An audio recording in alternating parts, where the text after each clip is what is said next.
Bharatiya Janata party मतलब विरोधी पक्ष के नेताओं को और एक तरीके से लोकतंत्र की आवाज को दबाने के लिए ही किस प्रकार से सबसे ऊंचे स्तर से, चाहे वो पुलिस का महकमा हो, चाहे वो सरकारी महकमा हो, एक बहुत बड़ी साजिश और षड्यंत्र को रचा गया ताकि भारतीय जनता पार्टी के वरिष्ठ नेता, उनके ऊपर झूठे मुकदमे दायर किए जाए, उन्हें फंसाया जाए और उन्हें राजनीतिक रूप से उनका कत्ल कर दिया जाए। और इसीलिए आज जब हम कहते हैं कि ये महाविनाश अघाड़ी, महाविद्वेष अघाड़ी की महाकत्ल खाने की कहानी है, तो वो इसीलिए कहते हैं ताकि विपक्ष के नेताओं की, जिसमें गिरीश महाजन जी थे, देवेंद्र फडणवीस जी थे,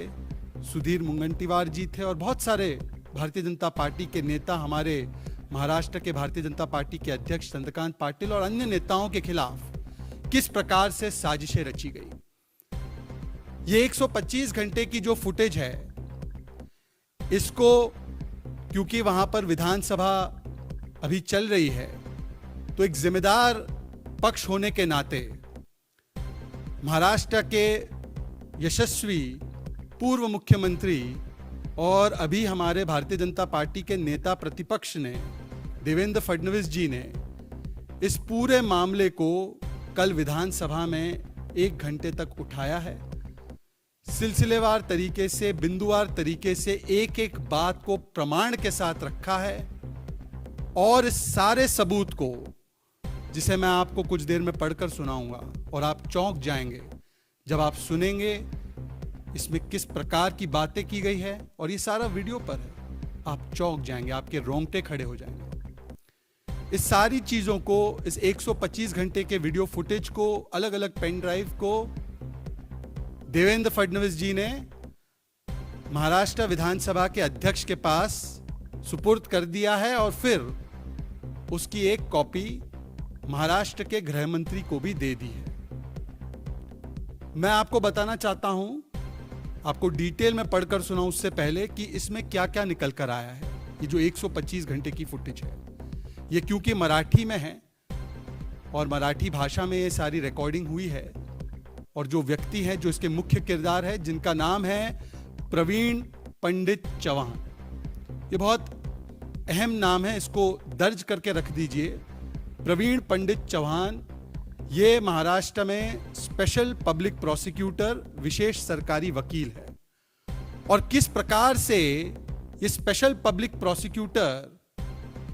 प्रोसिक्यूटर बन गए, किस प्रकार से उनका दफ्तर एक अड्डा बन गया साजिशों का, षड्यंत्रों का, किस प्रकार से पुलिस के अलग अलग लेवल के अधिकारियों के साथ और महाविद्वेष अघाड़ी के मंत्रियों के साथ मिलकर भारतीय जनता पार्टी, मतलब वहां की विपक्ष, मतलब लोकतंत्र की आवाज को दबाने के लिए झूठे केस कैसे दर्ज करने हैं, किस प्रकार से फॉल्स एविडेंस प्लांट करना है, किस प्रकार से ड्रग्स का भी मामला इसमें लाना है ताकि मकोका लगाया जा सके, किस प्रकार से फर्जी केस बनाने हैं, किस प्रकार से रेड करवानी है, रेड करवाने के लिए पुलिस को सूचना देनी है, कैसे रेड करनी है, रेड करने से पहले होटल रूम बुकिंग करनी है तो कैश में कैसे करनी है, कौन उसकी पेमेंट करेगा, ये तमाम सूचनाएं देना और एफआईआर भी दर्ज करवाना, खुद स्पेशल पब्लिक प्रोसिक्यूटर, जिसका ये काम नहीं होता अमूमन। किस प्रकार से इसकी मैनेजमेंट की गई, इसका सारा का सारा सबूत, प्रमाण हमने विधानसभा के अध्यक्ष और महाराष्ट्र की सरकार के पास दे दिया है। और हमारी ये मांग है, और जब आप इन बातों को सुनेंगे एक के बाद एक अलग अलग वीडियोस में क्या कहा गया है, तो हमारी ये मांग है, क्योंकि सरकार के मंत्री भी इसमें शामिल है, क्योंकि पुलिस के अधिकारी भी इसमें शामिल होने की बात हो रही है, तो एक निष्पक्ष जांच सरकार के तहत काम करने वाली महाराष्ट्र की पुलिस से तो उसकी अपेक्षा नहीं की जा सकती। और इसीलिए हमारी ये मांग है कि जो पूरा मामला हमने रखा है सबूत सहित, इसमें एक सीबीआई की जांच होनी चाहिए। इस बात को कल रख दिया गया है। महाराष्ट्र की सरकार इस मामले पर कि क्या वो इस पूरे मामले में सीबीआई की जांच के लिए तैयार है या नहीं है, ये अभी तक स्पष्ट नहीं कर पाई है। और मुझे लगता है कि उनकी चयनात्मक खामोशी में भी कई सारे रहस्य छुपे हुए हैं। अगर आपकी नाक और कान के नीचे ही सारा कुछ चलता रहा तो जाहिर सी बात है कि आपकी मौन स्वीकृति या आपकी जाहिरी तौर से स्वीकृति तो इसमें रही होगी। मैं आपको बताना चाहता हूं